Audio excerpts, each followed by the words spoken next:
Hello and welcome to this week's video tutorial. This will be the first of several commentated games from another book, Dubious Formations and How to Attack Them. It is also by Master Xiangqi and Grandmaster Zheng Qiang. It belongs to it is one of the three books in a trilogy of books on opening theory. Again, I'm honored to have obtained permission of Master Zhang Qiang, Master Xiangqi and Grandmaster Zheng Qiang for doing the commentaries and translating them into English and making videos to help promote Xiangqi. So without further ado, let us begin. This game was played in 1997. Red was Grandmaster吕钦. Black was a player called Zheng Naidong from representing the Farmers Association.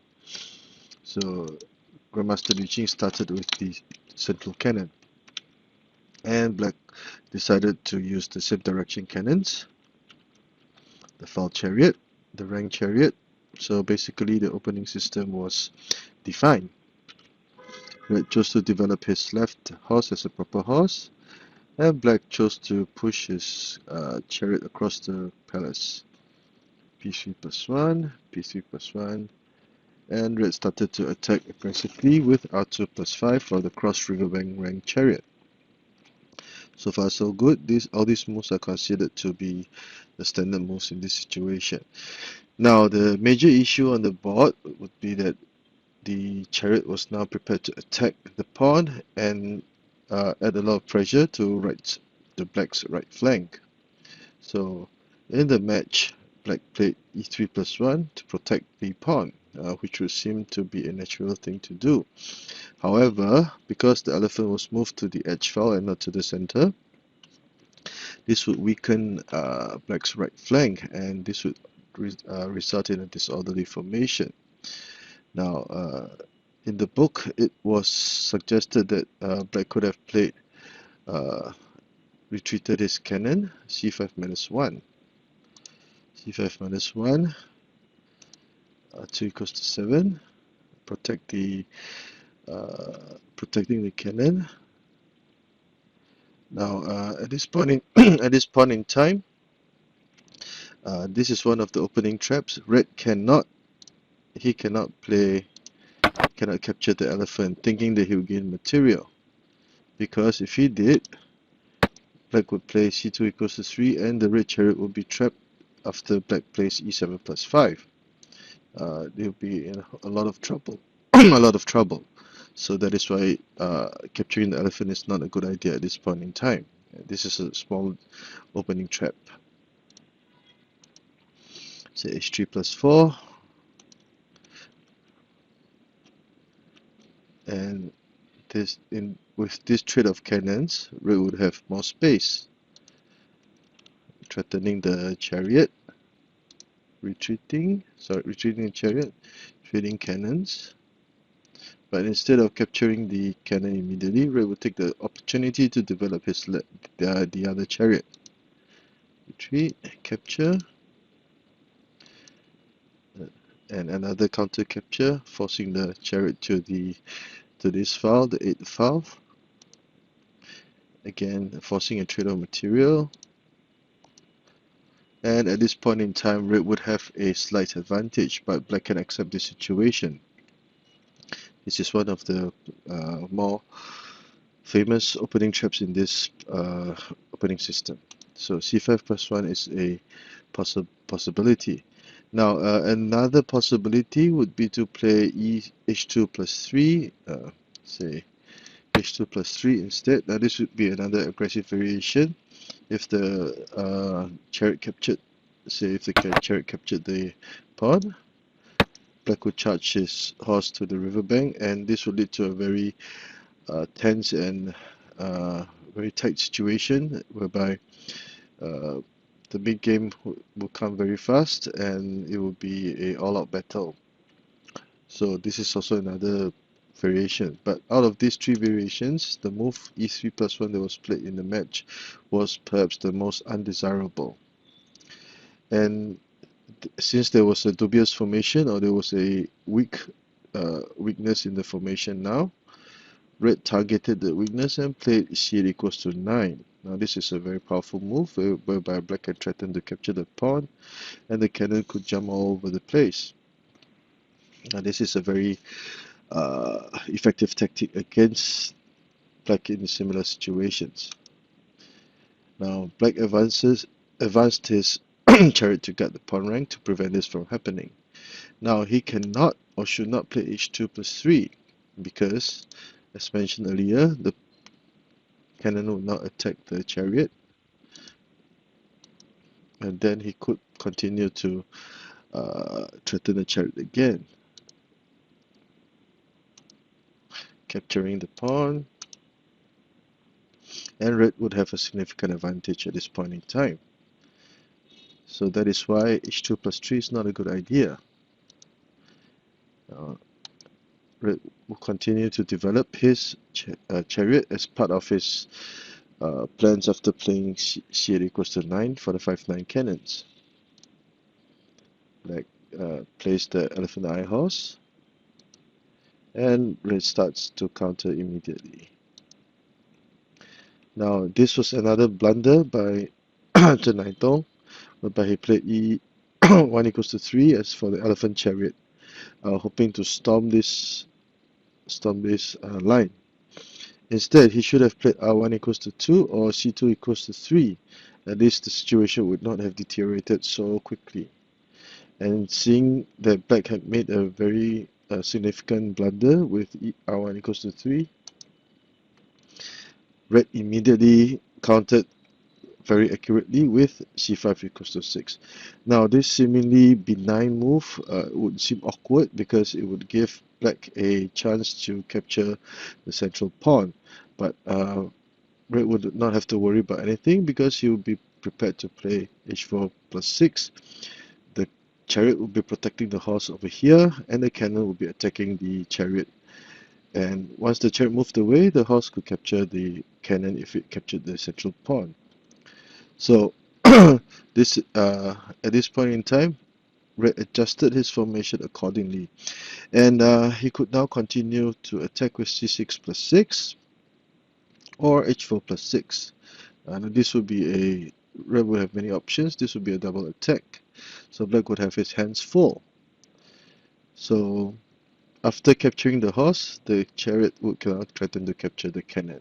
Okay, so at this point in time, black decided to play aggressively, and he sacrificed material, trying to gain some compensation. So he continued with p5 plus 1, threatening to push the pawn again across the river so that a central cannon would be present.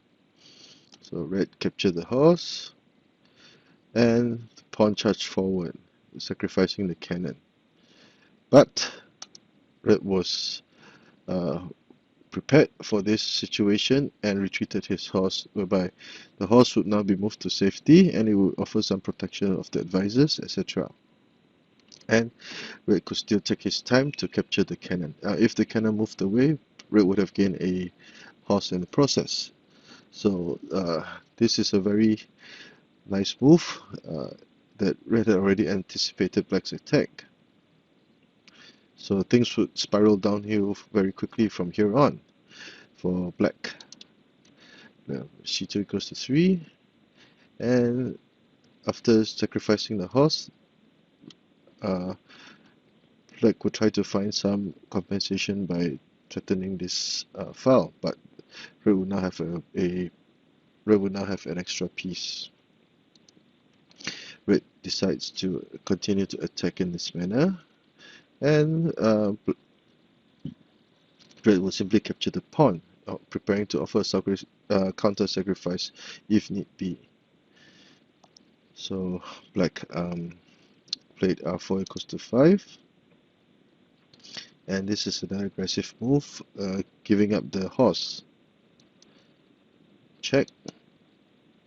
Now at this point in time, for beginners, it would not be a good idea for black to continue, say, with a check, because black would simply capture the central cannon and threaten to checkmate with h5 plus 3. so black would lose his chariot instead. Sorry. So that is why threatening to capture the elephant, the red chariot, is not a good idea. Neither would this move be. It would be to the same effect. For example, again, red will capture the horse and threaten to checkmate with h5 plus 3. Okay, sorry. So that is why black retreated his chariot, preparing to play say r5 equals to 4, etc. Now the red will continue his aggression, and at this point in time black would have gained back lost material, but as we can see, black's defense of formation was terrible, and red continued with hc9 equals to 5, threatening with the central cannon again.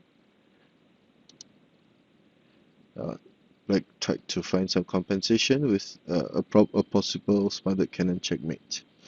Now, although black had gained back lost material, his formation was very weak and very soft. It was already very hard for black to try to salvage the situation. So black tried to play p7 plus 1, hoping that the grandmaster would not see it and go for a smothered cannon attack. Now, this would be obviously wishful thinking.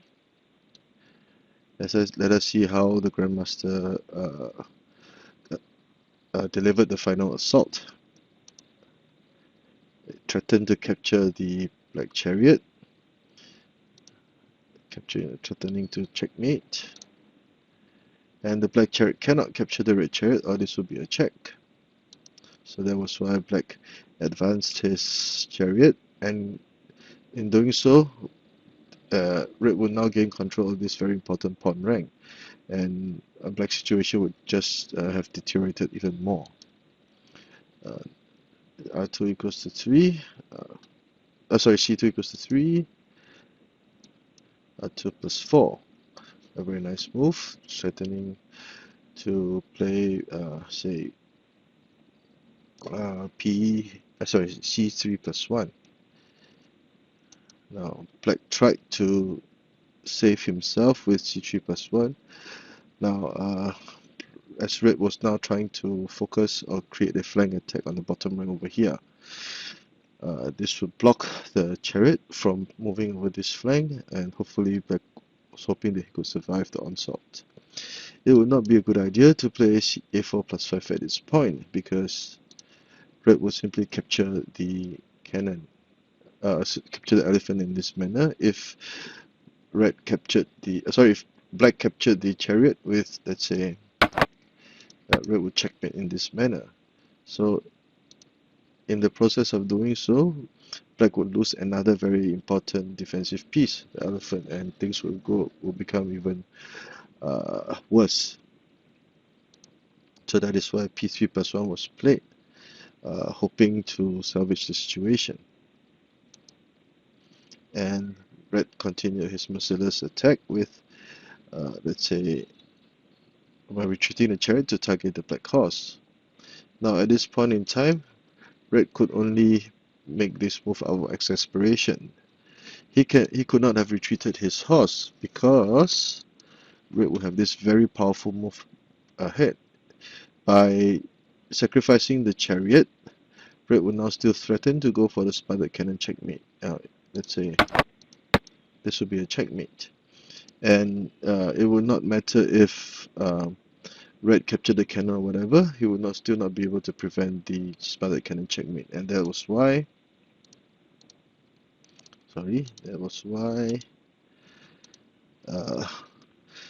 black decided to play c3 equals to 5 and sacrifice his horse. But in doing so, this would just only prolong his agony. Black would capture the horse and still prepared to capture the cannon to gain even more material. Black trades cannons, and black tried to relieve some of the pressure he had. Red had already mounted over here, and black continued to trade pawns, taking his time before playing for I equals to 4. Now black was prepared to play, say, k5 equals to 4 to bring the king out to attack, etc, etc. There will be many possible tactical combinations. The black chariot cannot leave the central file or the elephant will be captured. And this chariot can only do this much by trying to threaten the red cannon at this far distance. So upon seeing that the situation was hopeless, black resigned and red gained victory. So a quick recap: the central cannon, file chariot versus rank chariot, and black attacked the pawn in this manner. But in the match, e3 plus 1 was played, which was a significant weakness. Usually c5 minus 1 or h2 plus 3 would have been played and considered to be the normal variations for this position, which is otherwise considered orthodox for black. But with e3 plus 1, red immediately attacked with c8 equals to 9. Black was forced to protect the pawn, his pawn rank. Black developed the horse to protect the cannon in this manner. Red started to attack, and at this point in time, as mentioned earlier, he should have played r1 equals to 2 to add more protection for the cannon, or c2 equals to 3 to bring his cannon to safety. But black did not do so, and red immediately played c5 equals to 6, threatening to gain material. Things would spiral downhill at a very rapid pace. Red brings the horse to safety and would have gained a piece in the process. Black tries to gain back some lost material, but as can be seen, although black had a very threatening attack, there was not much, in actual fact, there was not much that this chariot could do. So h5 minus 4, and another attack by the cannons. Black tried to salvage the situation, but it was simply too late, as red immediately seized or fought for control of the pawn rank. Snake attack, whereby red defended, and red was now prepared to storm this right flank. Check. Sorry, another check. And black tried to defend, and red resigned. So I hope you've enjoyed this short video. This is another example of formation theory, or the how to attack formations in Xiangqi, which is quite a very important concept. Formations in Xiangqi are relatively more fluid than in international chess, whereby the pawn structure would determine a lot of things, and the fluidity of the formations, or the change in the formations, would often make Xiangqi a very powerful, fluid, and very exciting game. So I hope you've liked that. I hope you have liked the commentary today, and if you do like my work, please subscribe to my channel and give me a thumbs up for this video. Thank you.